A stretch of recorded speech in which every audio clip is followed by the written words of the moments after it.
there's a concentration deficit.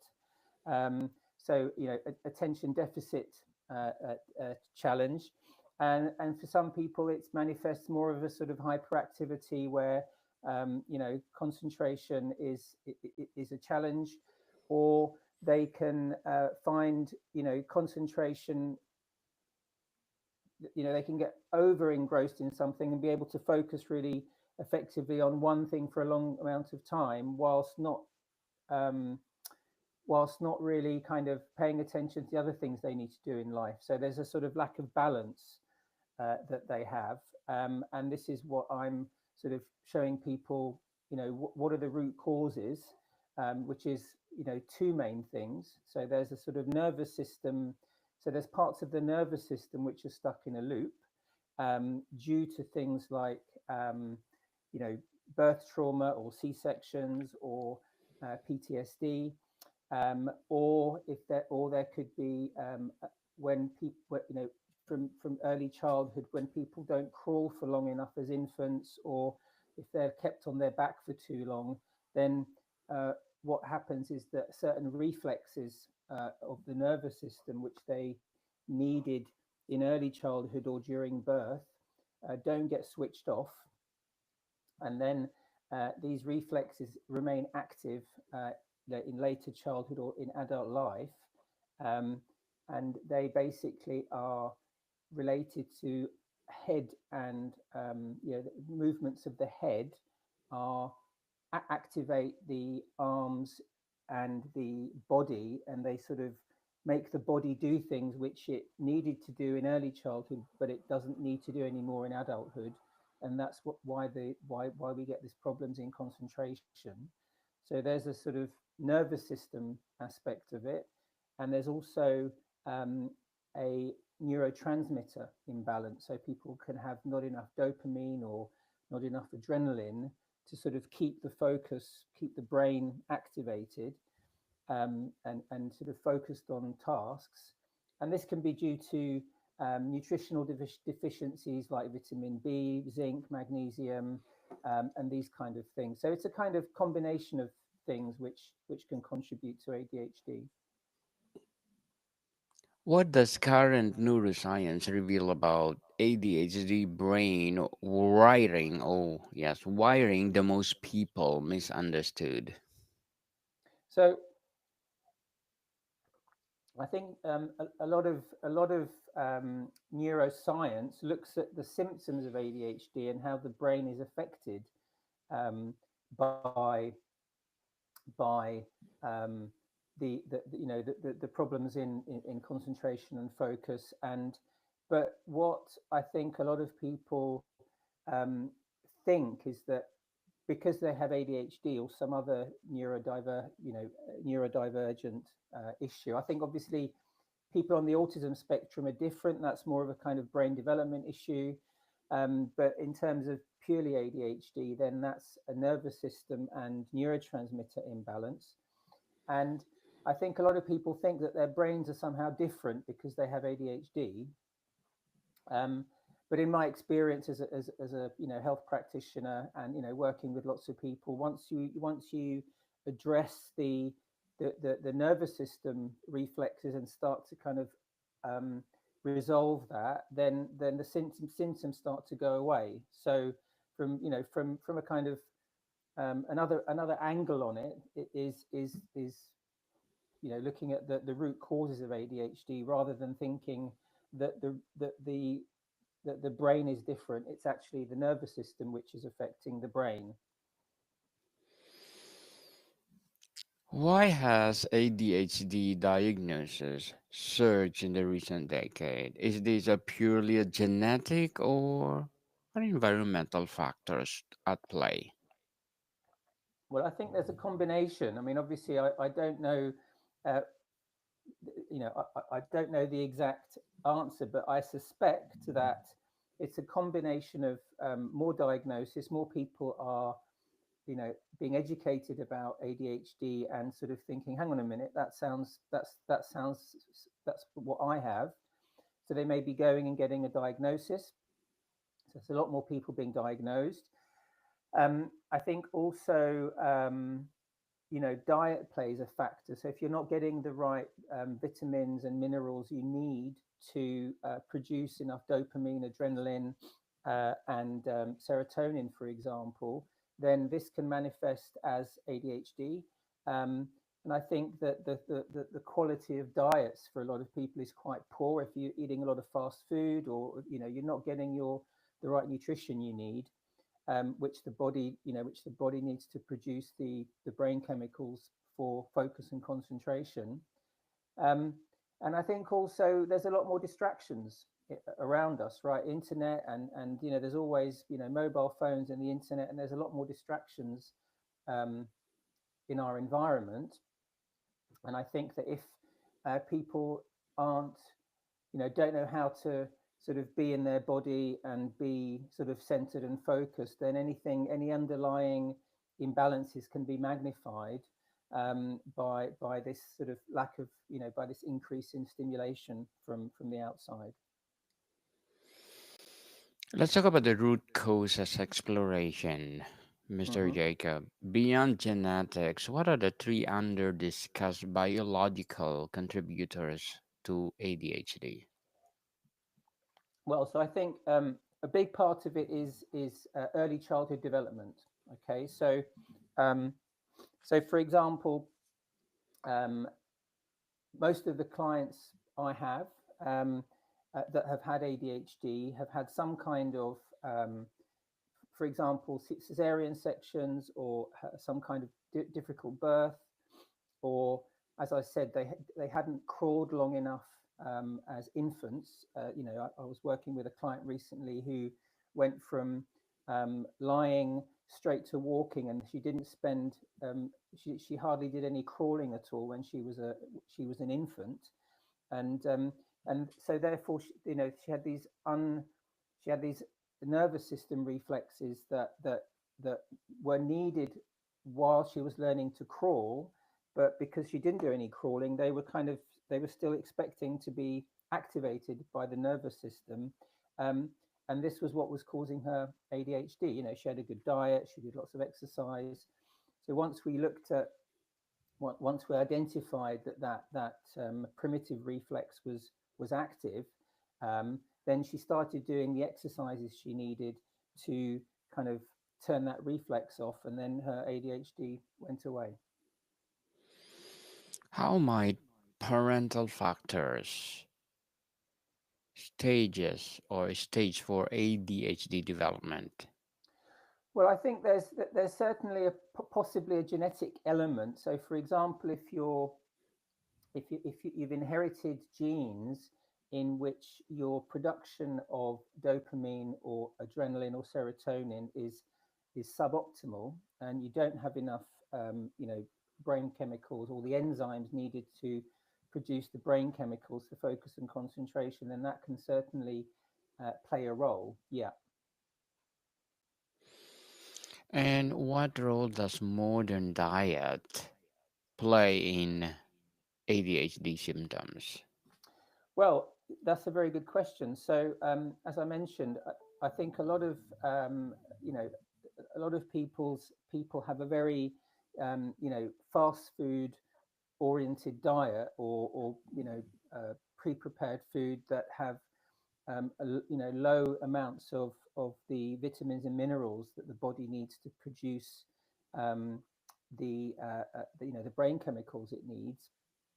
Um, so a lot of my clients that had ADHD had low levels of vitamin B, for example. They might have had gut infections. They might have had digestive issues, and over time it means that the body's not getting enough vitamins and minerals that it needs from the food, contributing to these kind of challenges with that manifest as ADHD. Let's talk about the brain and connection or body Hmm. brain body connections. How do chronic stress and trauma mimic or exacerbate ADHD symptoms? Yeah, so absolutely. So obviously, trauma and PTSD can result in a dysregulated nervous system as well. So that was what I had. So I had PTSD, complex PTSD due to childhood trauma, and for me this manifested as ADHD. So and I think there's a lot of crossover between PTSD symptoms and ADHD, because basically your nervous system is in a constant state of dysregulation, of fight or flight. So actually, sitting and focusing and um, being able to pay full attention to something for a longer amount of time is pretty much impossible, because you're subconsciously, you're in danger, you're under attack, so you want to basically run away, um, or you're frozen, right? So you're either in fight or you're in freeze. Sorry, you're in freeze or flight, and your nervous system is just like, I'm sorry, I don't really care about this book you want to read, or this, whatever you want to do on the computer screen. I need to get away from here right now. So you're just fighting with yourself. Um, so yeah, so PTSD is a kind of big factor for a lot of people in their ADHD symptoms. Can you explain the link between ADHD and conditions like iron deficiency or thyroid dysfunction?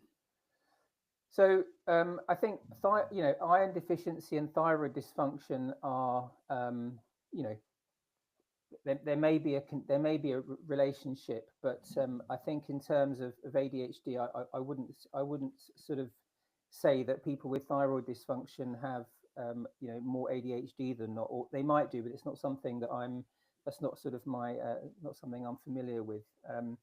Iron deficiency potentially, but I think it's more a question of things like magnesium, vitamin B, and inflammation, which might be more related to ADHD. Let's talk about the environmental triggers, Mr. Hmm. Jacob. How do digital overload and constant dopamine hits from screens impact of ADHD brains? Yeah, so that I think that's a very relevant point. So if you think about it, um, so if you think about the overstimulation, right? So obviously, for focus and to get dopamine, right? We want to stimulate ourselves, but obviously dopamine is a chemical, right? And we need to produce dopamine in response to the stimulation. So if we are um, overstimulated and we're sort of looking for that dopamine hit, then we produce more dopamine, which means that we need more vitamins and minerals to produce it. But it also means that we kind of train ourselves to want it too much, right? It's not something that it is done as a reward for, you do something, you put some effort into something and you get a reward. We're sort of trained by the algorithms and by the social media to be constantly stimulated, so that when we're not getting that stimulation, it's kind of like, oh, that's everything's a bit sort of flat and boring now, and then we might find it more harder to focus on things that where we're not being stimulated. um, yeah, so I think that plays a big role. Mr. Jacob, as a founder of online healing school, what are your short-term and long-term goals? Well, my short-term goals is to launch now. So I'm launching now. So I'm going to be, so for anybody that obviously wants to find out more, they can just go to the website and go to the challenges section, and find out more and get in touch if they want to start their healing journey. And my longer term goal is to get 1 million people healed from things like ADHD, trauma, depression and anxiety, that kind of thing. Good luck to your goals, Mr. Jacob, and looking forward for more success. And what would be your piece of advice for those people out there who want to help also like ADHD? Well, my advice is that there's nothing wrong with your brain. There's nothing wrong with you. It's a series of imbalances in your nervous system, potentially in your gut and in your nutrition that are causing your symptoms. So once you start to address those, which you can obviously learn in the healing school that I'm launching now. Once you resolve those things, then your symptoms can go away. So don't give up hope. And I know it's very tiring and frustrating to have things like ADHD, but it's not a life sentence. It's just something you need to find what's causing it for you and then resolve it naturally. Mm, good. Thank you for that advice, Thank you. Mr. Jacob. And can you please recommend a book or books that influence your journey? Yeah, so I think the book that came to mind was obviously The Power of Now by Eckhart Tolle, and that was the sort of first book that made me sort of start to think about um, where my mind is and what I'm doing with my attention, and how the shadow, our shadow, is causes most of our problems. We create most of our problems, obviously, unless it's our nervous system or trauma. But we need to recognize when we're causing our own challenges, and then we can start to heal them. Well, thank you for that recommended book, Mr. Jacob. And before we wrap up our discussion for today, I'm inviting you to please do listen to my other podcast, people, my other podcast, because my abstract essay is already in fifth season, abstract poetry in second season, and my book 101 review in fifth season too, comedy 101 in second season, and my food 101 in fifth season as well, Geography 101 in fourth season, and my baby podcast Mental Health 101 and Law 101 Love Letters in its fourth season, as well as Movie 101 Review and Music 101 and Science 101 and Sex 101 in its first season. Please listen to them wherever you listen your podcast. So, what is your protocol for identifying someone unique ADHD triggers and strengths?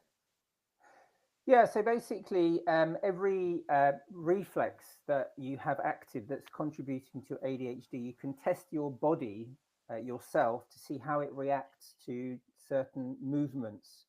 Um, so for example, one of the reflexes you may have active, it could be activated when you lift your head up slowly. And for a lot of people that have the reflex active, when they sort of if they lift their head up and just wait, then they'll start to feel really uncomfortable. It's going to be quite a uncomfortable feeling, because your body's wanting to react to that, and but you've obviously been trained to not react to it. So you start to feel this kind of feeling of unease or tension when you lift your head up, or for some people it's when they move their head to the left, and they sort of wait, and then they start to feel a bit kind of queasy, because your body's wanting to move, and you're stopping it from moving. And that's how you can start to sort of find out for yourself, what could be contributing to your ADHD. What gives hope or what gives you hope about future ADHD misunderstanding and treatment, Mr. Jacob? Well, I think basically once people understand, what are the root causes, then they can start to kind of realize it's not that they've got that their brain is developed differently, but it's something that they can resolve. And for some people it can be quite, it could be just a few months of retraining the nervous system.